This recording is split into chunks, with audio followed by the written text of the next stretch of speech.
जय Shri Radhe ji, welcome to RB. आज हम जानेंगे कि अगर जीवन रेखा आपकी दो भागों में विभाजित है तो उसका आपके जीवन पर किस तरीके से प्रभाव पड़ता है, और अगर इसके परिणाम नकारात्मक आते हैं तो इससे कैसे बचा जाए, और सकारात्मक है तो उसे कैसे और भी ज़्यादा बेहतर बनाया जाए। शुरू करते हैं और सबसे पहले जानते हैं कि ये परिस्थितियाँ कब कब और किस प्रकार से बनती है। मानो आपकी जीवन रेखा इस क्षेत्र तक आती है, ठीक है, और यहाँ से ये दो भागों में आगे जाके विलीन हो जाती है। तो ऐसी परिस्थितियाँ किस स्थिति को दर्शाती है? ये जीवन में एक अस्थायित्व को दर्शाती है, जिसमें स्टेबिलिटी जैसी चीज़ हमेशा आपके लिए प्रथम प्रश्न होता है। आपके मन में असुरक्षा की भावना हमेशा विद्यमान होती है और आप जीवन को लेकर हमेशा संघर्षशील होते हैं। हमेशा आपको लगता है कि पता नहीं किसी न किसी कारणवश मेरे जीवन में कुछ अंधकार जैसी परिस्थिति आ सकती है और मेरे लिए मुश्किल जैसी स्थिति आ सकती है। इसलिए आप हमेशा इसे लेकर हमेशा चिंतित रहते हैं, जबकि वास्तविकता ये होती है कि आपका जीवन सही तरीके से चलता होता है, निर्बाध गति से आगे की तरफ बढ़ता है। कभी आपको पैसों की कोई दिक्कत नहीं होती, लेकिन हमेशा आपके मन में ये शंका होती है कि पता नहीं अभी तो है, लेकिन कल के आगे क्या होगा ये कहना मुश्किल है।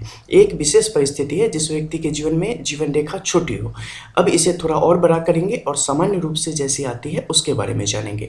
तो जब आप आगे चलेंगे तो यहाँ पर देखेंगे जैसे इस हथेली में है कि एक आ रही है केतु के इस क्षेत्र में, जो कि चंद्र के साथ संयोग करके और आगे मुड़ जा रही है, और एक दूसरी चलती चली जा रही है आपके शुक्र के इस निचले तल की तरफ। देखो, शुक्र की तरफ जब भी रेखा जाएगी ना, ये आपके अंदर संस्कारों, मूल्यों, अपने परिवार के प्रति समर्पण, इन सब सारी चीज़ों को आपके अंदर बढ़ाने का कार्य करती है। ऐसे लोगों के जीवन की जो सबसे कमज़ोर कड़ी होती है और कमज़ोर नस होती है, वो होता है आपका परिवार। आप दिखने में बाहर से बहुत कठोर हो सकते हैं, बहुत ज़्यादा आप चीज़ों को अलग नज़रिए से या दूसरे के लिए रूढ़ जैसा व्यवहार कर सकते हैं, लेकिन आंतरिक रूप से आप नारियल जैसे, बिल्कुल कि ऊपर से कठोर आवरण और नीचे से बहुत मुलायम। तो वैसी परिस्थिति आपके साथ होती है।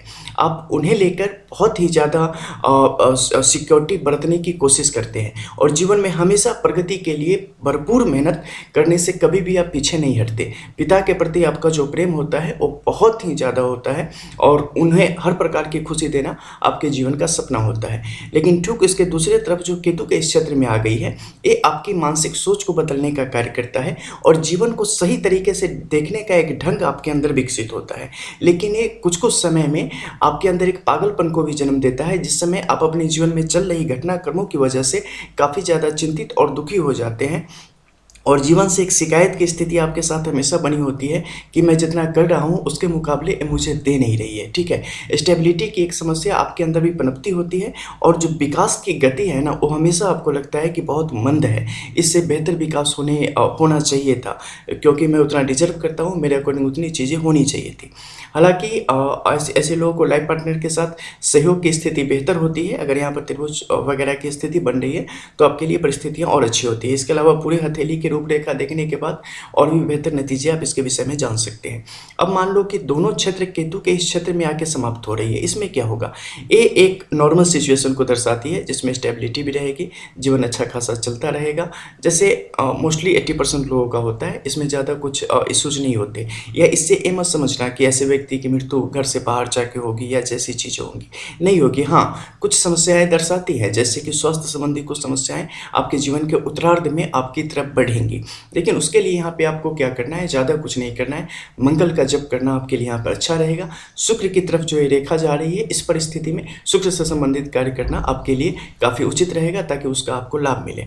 अब मान लो कि ऐसी परिस्थितियाँ आ रही है कि एक रेखा केतु में और एक चंद्र के क्षेत्र की तरफ जा रही है। क्या है?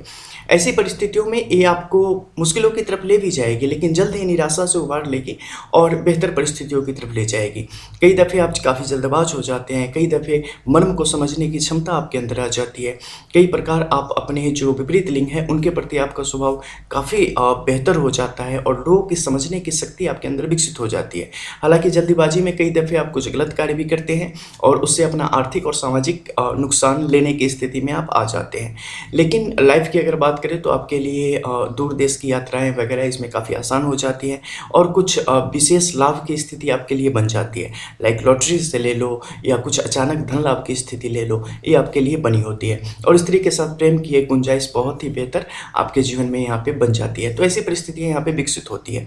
इसके अलावा इस रेखा पर अगर कोई विशेष चिन्ह अंकित है, जैसे त्रिभुज का है, वर्ग का है, तो इसके जो फल है और भी ज़्यादा बढ़ने का कार्य करते हैं। लेकिन अगर कहीं पे खंडित है या क्रॉस का साइन है तो उसी के अनुरूप इसके फल में कहीं ना कहीं नाश की स्थिति आ जाएगी।